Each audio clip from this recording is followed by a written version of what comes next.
Hello friends, എല്ലാവർക്കും good morning. അപ്പോൾ ഇന്നത്തെ ഒരു സൂപ്പർ ഹിറ്റ് വിശേഷത്തിലേക്ക് എല്ലാവർക്കും സ്വാഗതം.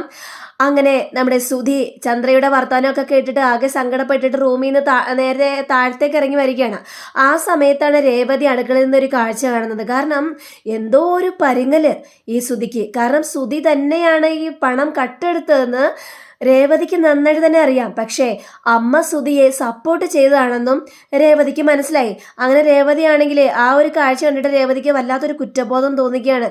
ഇവൻ ഇത്രയും കള്ളത്തരം ചെയ്തിട്ട് പോലും തൻ്റെ കുടുംബത്തെയാണല്ലോ അമ്മായി എപ്പോഴും പഴിച്ചുകൊണ്ടിരിക്കുന്നത്, എല്ലാവരുടെ മുന്നിൽ വെച്ച് അപമാനിച്ചല്ലോ എന്നൊക്കെ ആലോചിച്ച് കഴിഞ്ഞപ്പോഴേക്ക് രേവതിക്ക് സങ്കടം സഹിക്കാനായിട്ട് പറ്റിയില്ല. എന്തിനാണ് അങ്ങനെയൊക്കെ ചെയ്തത്? അപ്പോൾ റൂമിൽ പോയിരുന്നിട്ട് തൻ്റെ അമ്മ സങ്കടപ്പെട്ട കാര്യവും അതേപോലെ തന്നെ ആങ്ങളെ സങ്കടപ്പെട്ട കാര്യവും ഒക്കെ രേവതിയുടെ മനസ്സിലേക്ക് ഇങ്ങനെ കടന്ന് കടന്ന് കയറി വരികയാണ്. അപ്പോൾ ഇതൊക്കെ ഇങ്ങനെ സങ്കടപ്പെട്ട് ഇങ്ങനെ ആലോചിച്ചുകൊണ്ടിരിക്കുമ്പോഴാണ് നമ്മുടെ സച്ചി ആ റൂമിലേക്ക് കയറി വരുന്നത്.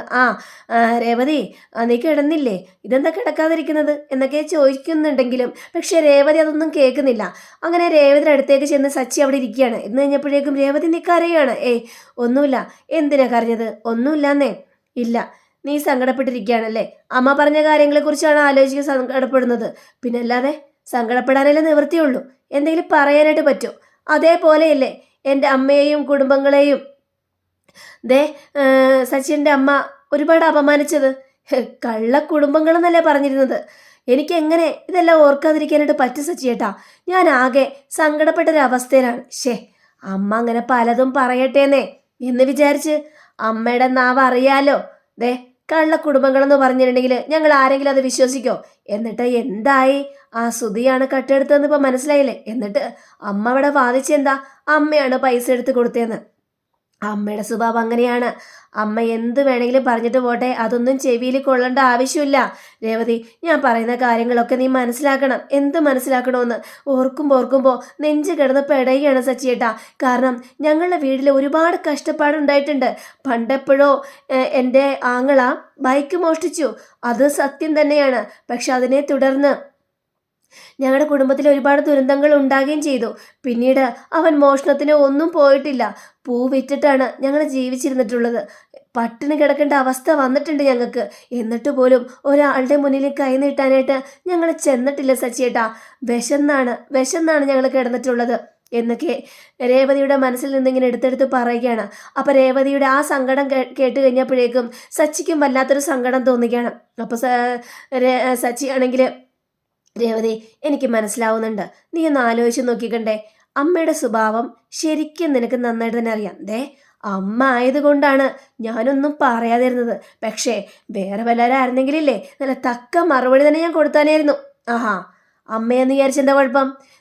തെറ്റ് ചെയ്തവര് അത് അമ്മയായാലും അപ്പനായാലും നോക്കേണ്ട ആവശ്യമൊന്നുമില്ല. മുഖത്തടിച്ചതുപോലെ മറുപടി കൊടുക്കണം. നീ അമ്മയാണെന്ന് വിചാരിച്ചെന്താ മറുപടി കൊടുക്കാതിരുന്നത്? അത് കൊടുത്തിരിക്കണം രേവതി. അതാണ് വേണ്ടത്. അല്ലാതെ അമ്മയാണ്, അച്ഛനാണ്, പെങ്ങളാണ്, അനിയനാണ് എന്ന് വിചാരിച്ച് നോക്കിയിരിക്കാവോ? എന്തു പറഞ്ഞിട്ട് എന്താ കാര്യം? അമ്മയുടെ ചെവിയിൽ വല്ലം കയറോ? ഇത് തന്നെയാണ് ഞാനും പറഞ്ഞത്. അമ്മയുടെ വായ തോന്നിയത് മുഴുവനും പറഞ്ഞുകൊണ്ടിരിക്കും. ഞാനൊരു കാര്യം ചോദിക്കട്ടെ? നീ പൂ കെട്ടുന്ന ആളല്ലേ? അപ്പോൾ ആ പൂക്കൾക്ക് എല്ലാത്തിനും ഒരേ കളറാണോ എന്ന് ചോദിച്ചു കഴിഞ്ഞപ്പോഴേക്കും ഇത് കേട്ട രേവതിയാണെങ്കിൽ പൂക്കൾക്കെല്ലാം ഒരേ കളറല്ല. മല്ലിപ്പൂ, ജമന്തിപ്പൂ, മുല്ലപ്പൂ, അങ്ങനെ പലതരം പൂക്കളുണ്ട്. ആ പൂക്കൾക്കെല്ലാം പല കളറാണ്. അത് സച്ചിയേട്ടന് അറിയാവുന്ന കാര്യമല്ലേ? പിന്നെന്തിനാ എന്നോട് ഇങ്ങനെ ചോദിച്ചുകൊണ്ടിരിക്കുന്നത്? ഇത് കേട്ട സച്ചിയാണെങ്കിൽ കൊള്ളാലോ, പൂക്കളുടെ കാര്യം ചോദിച്ചു കഴിഞ്ഞപ്പോഴേക്കും പെണ്ണിൻ്റെ ഒരു ഉഷാറ് കണ്ടില്ലേ? അത് പിന്നെ അങ്ങനെയാ. അതേപോലെ തന്നെയാണ് ഞാനും പറഞ്ഞത്. പൂക്കൾക്ക് എല്ലാത്തിനും പല കളറുണ്ട്. അപ്പൊ പിന്നെ മനുഷ്യന്റെ കാര്യം പറയാനുണ്ടോ രേവതി? മനുഷ്യർക്കും പല സ്വഭാവങ്ങളാണ്. നമ്മൾ അവരെ തിരുത്താനായിട്ട് നോക്കും, പക്ഷേ തിരുത്താൻ പറ്റില്ലെന്നേ. അവരുടെ സ്വഭാവം കാണിച്ചുകൊണ്ട് തന്നെയിരിക്കും. ചില സമയങ്ങൾ അവർ നമ്മളോട് കൂളായിട്ട് പെരുമാറും. പക്ഷേ ചില സമയങ്ങളോ എങ്ങനെയാണ്? അതേപോലെ കരുതിയാൽ മതി. എല്ലാ പൂക്കളും നമ്മൾ തലയിൽ വെക്കില്ലല്ലോ. അതേപോലെ തന്നെയാണ് അമ്മയുടെ വാക്കുകളും. ചില വാക്കുകളെല്ലാം അമ്മയുടെ വാക്കുകളെല്ലാം ചെവി തള്ളി അങ്ങോട്ട് കളയണം. അത്രയും മാത്രമേ ഉള്ളൂ. അല്ലാതെ ഇങ്ങനെ ദുഃഖിച്ചിരുന്നിട്ട് വല്ല കാര്യമുണ്ടോ? രേവതി, നീ കരയല്ലേ. കണ്ണീര് തുടയ്ക്കാനാ പറഞ്ഞത്. പക്ഷേ രേവതിയാണെങ്കിൽ കണ്ണീര് തുടക്കോ? രേവതി കണ്ണീര് തുടക്കാതെ ഇങ്ങനെ കരഞ്ഞുകൊണ്ടേയിരിക്കുകയാണ്. ആ സമയത്തും ദൈങ്ങനെ നോക്കിയേ എന്നും പറഞ്ഞ് സച്ചി ഒന്ന് താടിയൊക്കെ ഒന്ന് തിരിച്ചിട്ട് കണ്ണീര് അങ്ങോട്ട് തുടച്ചു കൊടുക്കുകയാണ്. രേവതി ഇനി കരയരുത് കേട്ടോ എന്നും പറഞ്ഞുകൊണ്ടാണ് കണ്ണീര് തുടച്ചു കൊടുക്കുന്നത്. അതിനുശേഷം സച്ചി ആണെങ്കിൽ കുറച്ച് വെള്ളം എടുത്തിട്ട് രേവതിയുടെ കയ്യിലേക്ക് കൊടുക്കുകയാണ്. എന്നാ കുടിക്ക്, ഈ വെള്ളം കുടിക്ക്. എനിക്ക് വേണ്ട സച്ചിയേട്ടാ, കുടിക്കാനല്ലേ പറഞ്ഞത്. അമ്മ എന്ത് വേണമെങ്കിലും പറയട്ടെ, അതൊന്നും കാര്യമൊക്കെ എങ്ങനെ കാര്യമൊക്കാതിരിക്കും? ഇനി എൻ്റെ അമ്മയും എൻ്റെ ഗുണപ്പറപ്പങ്ങളും എന്നെ കാണാനായിട്ട് വരുമോ? അമ്മ ഇങ്ങനെയൊക്കെ പറഞ്ഞ് അവരെ അപമാനിപ്പിച്ച് വിട്ടില്ലേ? അവരിനി എങ്ങനെ എന്നെ കാണാനായിട്ട് വരും? ഇനിയും വന്നു കഴിഞ്ഞിട്ടുണ്ടെങ്കിൽ അമ്മ അവരെ ഓടിക്കില്ലേ? ആര് പറഞ്ഞു ഓടിക്കുമെന്ന്? ഓടിക്കാനൊന്നും പോകുന്നില്ല. ഞാനില്ല ഇവിടെ. അമ്മയെയും ആങ്ങളെയും അനിയത്തിയൊക്കെ ഇങ്ങോട്ട് വിളിച്ചു വരുത്ത്. അവരിവിടെ സന്തോഷമായിട്ട് നിൽക്കട്ടെ. ഇത് അവരുടെയും കൂടി വീട് തന്നെയാണ്. ഇവിടെ ആരാണ് അവരെ ഓടിച്ചു വിടണമെന്ന് എനിക്കൊന്നും അറിയണമല്ലോ രേവതി. അതുകൊണ്ട് നീ അവരെ വിളിച്ചു വരുത്ത്. ഒരു പ്രശ്നമില്ല. എല്ലാ പ്രശ്നങ്ങൾക്കും ഞാൻ നിന്റെ കൂടെ തന്നെ ഉണ്ടാവും. എന്താ അതുപോലെ? ഉറപ്പായിട്ടുണ്ടാവും. അപ്പോൾ സച്ചിയുടെ ആ ഒരു വർത്തമാനം കേട്ട് കഴിഞ്ഞപ്പോഴേക്ക് രേവതിക്ക് ഭയങ്കര ഒരു സന്തോഷം. രേവതി എണീറ്റ് ഓടിച്ചെന്ന് സച്ചി അങ്ങോട്ട് മുറുക്കി അങ്ങോട്ട് കെട്ടിപ്പിടിച്ചിട്ട് വീണ്ടും കരയാണ്. അപ്പോൾ സച്ചിക്കത് ഭയങ്കര സന്തോഷമായി. സച്ചിയാണെങ്കിൽ രേവതിയും കെട്ടിപ്പിടിച്ചിട്ട്, എന്താ രേവതി നീ വീണ്ടും കരയാണോ? ഞാൻ ഇത്രയൊക്കെ പറഞ്ഞിട്ട്. ഇല്ല സച്ചിയേട്ടാ, ഞാൻ ഇത് സന്തോഷം കൊണ്ട് കരഞ്ഞതാണ് സച്ചിയേട്ടാ എന്ന് പറയുകയാണ്. അപ്പോൾ ആഹാ, സന്തോഷം കൊണ്ട് കരഞ്ഞാണല്ലേ? നീ പേടിക്കേണ്ട രേവതി, ഞാൻ എപ്പോഴും കൂടെ ഉണ്ടാകും. ഇവിടെ എന്ത് പ്രശ്നമുണ്ടെങ്കിലും നിന്നോടൊപ്പം തന്നെ ഉണ്ടാകും എന്ന് സച്ചി വാക്ക് കൊടുത്തു കഴിഞ്ഞപ്പോഴേക്കും രേവതി സച്ചിയുടെ മുഖത്തേക്ക് നോക്കി ഒന്ന് ചിരിക്കുകയാണ്. അതിനുശേഷം കവളത്തൊരു ഉമ്മയും കൊടുക്കുകയാണ്. അതോടെ നമ്മുടെ സച്ചി ഫ്ലാറ്റ്. സച്ചി ആ ഒരു പ്രണയത്തിൽ അങ്ങോട്ട് പോയി. വീണ്ടും സച്ചിയുടെയും അതേപോലെ തന്നെ രേവതിയുടെയും ആ പ്രണയരംഗം അവിടെ നല്ല ഗംഭീരമായിട്ട് തന്നെ കാണിക്കുകയാണ്. പിന്നീട് കാണിക്കുന്നത് നമ്മുടെ ശ്രീകാന്തിനെയാണ്. അപ്പം ശ്രീകാന്ത് വർഷയും കാത്തിരിക്കുകയാണ്. അപ്പോൾ ദേ വരുന്നു വർഷ. അപ്പോൾ വർഷയോട് ചോദിക്കുകയാണ്, എന്താ വർഷേ, ഇന്നും നിന്റെ സ്കൂട്ടർ പണി തന്നോ? ആ തന്നു. വർക്ക്ഷോപ്പിലാണോ? ആ വർക്ക്ഷോപ്പിലാ. അല്ല, എന്നും ഈ സ്കൂട്ടർ പണി തരുന്നുണ്ടല്ലോ. ഞാനൊരു കാര്യം ചോദിക്കട്ടെ, സത്യം പറ, നീ നന്നായിട്ട് ഡ്രൈവിംഗ് പഠിച്ചിട്ട് തന്നെയാണോ നിനക്ക് ലൈസൻസ് തന്നത്? അതെന്താ അങ്ങനെ ചോദിച്ചു ശ്രീകാന്തേ. അല്ല, എപ്പോഴും നിനക്ക് ഓരോരോ പണികൾ പറ്റുമല്ലോ. അന്ന് എൻ്റെ കൺമുന്നിൽ വെച്ച് തന്നെയല്ലേ നീ ആ സ്കൂട്ടർ കൊണ്ടൊരു സ്ത്രീയുടെ മേത്തേക്ക് ഇടിക്കാൻ പോയത്? അതുകൊണ്ടാണ് ഞാൻ ചോദിച്ചത്. അങ്ങനെ എന്നെ കളിയാക്കേണ്ട ആവശ്യമൊന്നുമില്ല. ഞാൻ നന്നായിട്ട് ഡ്രൈവിംഗ് പഠിച്ചിട്ട് തന്നെ എനിക്ക് ലൈസൻസ് തന്നത്. അപ്പോൾ നമ്മുടെ ശ്രീകാന്ത് ഭയങ്കരമായിട്ട് പൊട്ടിച്ചിരിക്കുകയാണ്. എന്താടാ, നീ എന്നെ കളിയാക്കിയാണോ? ഞാനെന്നാ പോവാ, എനിക്ക് ഈ ബൈക്കിൽ വരണ്ട. അയ്യോ, പിണങ്ങി പോകല്ലേ വർഷേ, ഞാൻ ചുമ്മാ കളിയാക്കിയതല്ലേ. ഏതായാലും നിന്റെ സ്കൂട്ടർ എപ്പോഴും വർക്ക്ഷോപ്പിലാകണമെന്നാണ് എൻ്റെ ആഗ്രഹം. എന്നാലല്ലേ എന്നെ ബൈക്കിൽ കയറ്റിക്കൊണ്ട് നിന്നെ പോകാനായിട്ട് പറ്റുള്ളൂ. അതാണ് എൻ്റെ ആഗ്രഹം. വന്ന് കയറ് ബൈക്കിൽ, അങ്ങനെ വരട്ടെ എന്നും പറഞ്ഞുകൊണ്ട് അങ്ങനെ ശ്രീകാന്തിൻ്റെ ബൈക്കിലേക്ക് കയറുകയാണ് നമ്മുടെ വർഷ.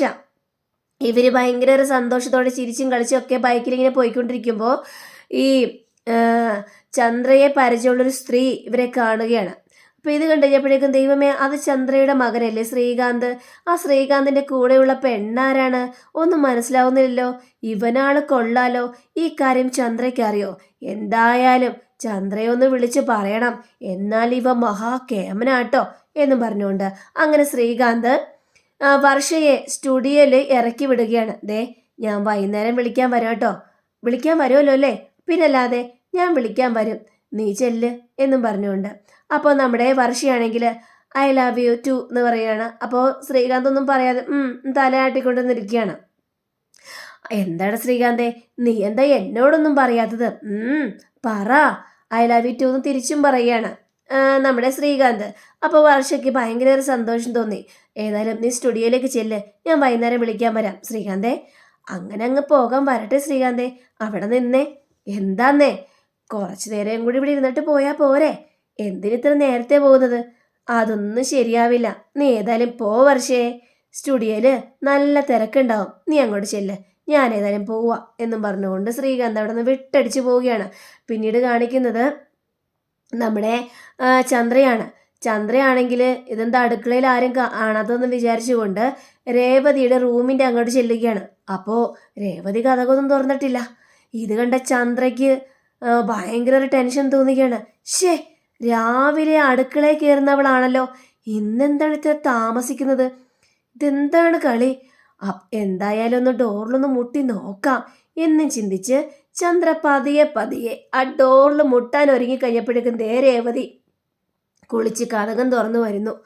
ഇത് കണ്ട ചന്ദ്രയ്ക്കാണെങ്കിൽ ആകെ ടെൻഷൻ. രേവതിയാണെങ്കിൽ ഒരുമാതിരി ചിരിയും ചിരിച്ചുകൊണ്ടാ വരുന്നത്. ഇതും കൂടി കണ്ടു കഴിഞ്ഞപ്പോഴേക്കും ചന്ദ്രയ്ക്ക് ആകെ പണി പാളിയെന്ന് മനസ്സിലായി. അപ്പോൾ ചന്ദ്ര പറയാണ്, നീ എന്താ രേവതി ഇത്ര താമസിച്ചത്? രേവതി, നിനക്ക് അടുക്കളയിൽ കയറണമെന്ന് അറിയില്ല രേവതി? നീ എന്താ രാവിലെ കുളിച്ചത്? ഏയ് ഒന്നുമില്ലമ്മേ.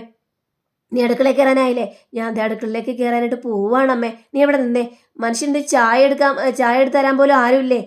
നീ എത്ര സമയം കാത്തിരിക്കണം ചായ എടുത്ത് തരാനായിട്ട്? അമ്മേ, ഒരു 10 മിനിറ്റ് അമ്മേ, 10 മിനിറ്റ് മതി, അതിനുള്ളിൽ ഞാൻ ചായ എടുത്തുകൊണ്ട് വരാം അമ്മേ എന്നും പറഞ്ഞുകൊണ്ട് ഒരു ചിരി ചിരിച്ചുകൊണ്ട് രേവതി നേരെ പുറത്തേക്ക് ഇറങ്ങി പോവുകയാണ്. അപ്പോൾ ചന്ദ്രയാണെങ്കിൽ ഇവളെന്താണൊരു വളിച്ച ചിരിയും ചിരിച്ചുകൊണ്ട് പോകുന്നത്? എൻ്റെ ദൈവമേ, എന്താണോ ഞാൻ നടക്കരുതെന്ന് ആഗ്രഹിച്ചത് അതിപ്പോൾ എപ്പോഴെപ്പോഴും നടന്നുകൊണ്ടിരിക്കുകയാണോ? ഇവള് പെട്ടെന്ന് തന്നെ അമ്മയാകോ? ദൈവമേ, ആകെ പണി പാളൂന്നാണല്ലോ തോന്നുന്നത് എന്നൊക്കെ ഇങ്ങനെ ചിന്തിച്ചുകൊണ്ടിരിക്കുമ്പോൾ അപ്പുറത്തെ റൂമിൽ നിന്ന് സുധി കതകം തുറന്ന് ഉറക്കത്തിൽ നല്ല ക്ഷീണിച്ച് നെടുവീർപ്പ് ഇട്ട് കോട്ടുവായിട്ടുണ്ട് പുറത്തേക്ക് ഇറങ്ങി വരികയാണ്. അപ്പോൾ നമ്മുടെ സുധിയോട് ചോദിക്കുകയാണ്, എന്താടാ നീ എന്താടാ ഇത്ര നേരത്തെ എണീറ്റത്? അല്ലെങ്കിൽ നീ താമസിച്ചല്ലേ എണീക്കാറ്? അത് പിന്നെ അമ്മേ, ഇന്നലെ നല്ല ഉറക്ക ക്ഷീണം ഉണ്ടായിരുന്നു, നല്ല ക്ഷീണം ഉണ്ടായിരുന്നു. അതുകൊണ്ട് ഞാൻ 9 മണിക്ക് തന്നെ കിടന്ന് ഉറങ്ങി. ഇത് കേട്ട ചന്ദ്രയാണെങ്കിൽ 9 മണിക്ക് തന്നെ കിടന്ന് ഉറങ്ങിയെന്നോ? എന്തൊക്കെയാണ് ഈ പറയുന്നത്? എന്താ അമ്മേ, എനിക്ക് 9 മണിക്ക് കിടന്ന് ഉറങ്ങാൻ പാടില്ലേ? അമ്മ ഇന്നലെ നല്ല ക്ഷീണം ഉണ്ടായിരുന്നു അമ്മേ, അതുകൊണ്ട് ഞാൻ നേരത്തെ കിടന്നുറങ്ങി. ഓ, ആരും നിനക്ക് ക്ഷീണം ഉണ്ടാകാൻ ജോലിക്ക് പോകുന്നല്ലോ, ജോലി തേടി പോകുന്നല്ലേ? അമ്മ ഒന്നും മിണ്ടാതിരിക്കമ്മേ, നാണുണ്ടോടാ നിനക്ക് നേരത്തെ കിടന്ന് ഉറങ്ങാനായിട്ട്? ഇത് നേരത്തെ കിടന്ന് ഉറങ്ങാനും പാടില്ലേ? എന്താ അമ്മ ഇങ്ങനെയൊക്കെ കിടന്ന് പറയുന്നത്? അപ്പം വരുന്നു ശ്രുതിയും ഭയങ്കര ഉറക്ക ക്ഷീണത്തിൽ എണീറ്റ് വരികയാണ്. ശ്രുതി, നീ എന്താ രാവിലെ കുളിച്ചില്ലേ? ഇല്ല, കുളിച്ചില്ല. അതെന്താ കുളിക്കാതിരുന്നത്? ഓ അമ്മേ, നല്ല ക്ഷീണം. ഇന്നലെ എനിക്ക് കുറേ പ്രൊജക്റ്റൊക്കെ ഉണ്ടായിരുന്നു, അതെല്ലാം തീർത്ത് കഴിഞ്ഞപ്പോഴേക്കും ഒരുപാട് രാത്രിയായി കിടന്നുറങ്ങാൻ. ഞാൻ ഒരുപാട് ലേറ്റായിട്ടാണ് ഉറങ്ങിയത്, അതുകൊണ്ട് രാവിലെ എണീറ്റ് കുളിക്കാനൊന്നും പറ്റിയില്ല അമ്മേ. ഇത് കേട്ടാ ചന്ദ്രയാണെങ്കിൽ, നീ എന്താ പറഞ്ഞത്? ലേറ്റായിട്ടാണ് കിടന്ന് ഉറങ്ങിയെന്നോ? ശ്രുതി, എന്തൊക്കെയാണ് ശ്രുതി ഞാൻ ഈ കേൾക്കുന്നത്? അപ്പോൾ ചന്ദ്രയുടെ ആ വർത്തമാനം കേട്ട് കഴിഞ്ഞപ്പോഴേക്കും ശ്രുതിക്ക് കാര്യം ക്ലിക്കായി. വീണ്ടും ശ്രുതിയാണെങ്കിലും മന്ദബുദ്ധിനെ പോലെ നോക്കി നിൽക്കുകയാണ്.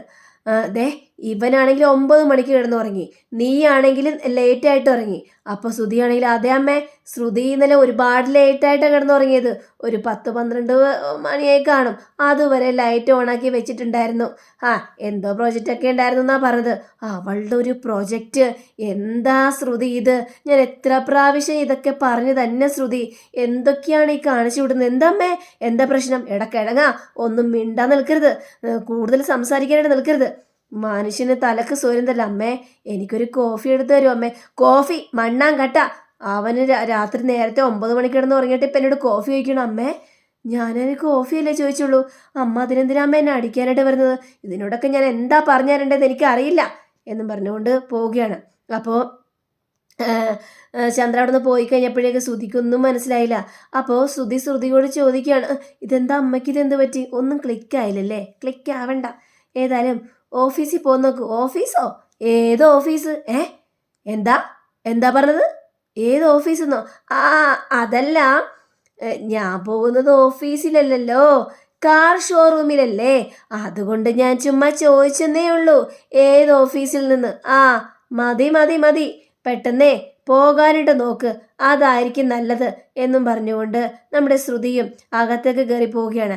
ചന്ദ്രയ്ക്കാണെങ്കിൽ ആകെ തലക്ക് ഭ്രാന്ത് പിടിച്ചൊരവസ്ഥയും. പിന്നീട് കാണിക്കുന്ന നമ്മുടെ ശ്രീകാന്ത് നേരെ അമ്പലത്തിൻ്റെ അടുത്ത് കൂടി ഇങ്ങനെ പോവുകയായിരുന്നു. അപ്പോഴാണ് ദേവു സൈക്കിളും ഉരുട്ടി വരുന്നത്. ഇതെന്താ ദേവു, സൈക്കിൾ നീ ഉരുട്ടി വരുന്നത്? നിനക്ക് സൈക്കിൾ ഔട്ടാൻ അറിയില്ലേ? ആര് പറഞ്ഞു? ഞാൻ സൈക്കിൾ ഔട്ടാൻ എന്താ ശ്രീകാന്ത് കണ്ടിട്ടില്ലേ? എനിക്ക് നന്നായിട്ട് തന്നെ സൈക്കിൾ ഔട്ടാൻ അറിയാം. എന്നിട്ട് എന്താണാവോ ഇങ്ങനെ ഉരുട്ടി വരുന്നത്? അത് പിന്നെ സൈക്കിള് പഞ്ചറായേ, എന്നാൽ പിന്നെ പഞ്ചർ ഒട്ടിച്ചൂടെ? ഇവിടെ ഇഷ്ടം പോലെ കടയുണ്ടല്ലോ. ഒരു കടയും തുറന്നിട്ടില്ല ശ്രീകാന്തേ, അതുകൊണ്ടാ. ഇനിയിപ്പോൾ ഈ പൂക്കളെല്ലാം എനിക്ക് ഓരോരോ വീടുകളിൽ കൊടുക്കാനുണ്ട്. അതുകൊണ്ട് അവരുടെ വീട്ടിൽ എത്രയും പെട്ടെന്ന് കൊടുക്കണ്ടേ? ഞാനതുകൊണ്ട് ഇത് സൈക്കിൾ ഉന്തിക്കൊണ്ട് പോകുന്നു, അത്രേ ഉള്ളൂ. ആഹാ, ഇത്രയും പൂക്കളെല്ലാം കൊടുക്കാനില്ലേ? അപ്പൊ പിന്നെ ഒരു കാര്യം ചെയ്, നീ വണ്ടിയിലേക്ക് കയറ്, ഞാൻ ഡ്രോപ്പ് ചെയ്യാം. ആം, ആ എങ്കിൽ പിന്നെ ഓക്കെ, ഞാനിതുകൊണ്ട്. അല്ല, ശ്രീകാന്തിന് ലേറ്റ് ആവോ? റെസ്റ്റോറൻറ്റിൽ പോകണ്ടേ? അതൊന്നും കാര്യമാക്കണ്ട, നീ ആ സൈക്കിൾ വെച്ചിട്ട് പൂക്കളെല്ലാം ഇങ്ങോട്ട് കൊണ്ടുവന്ന് വെക്കുക.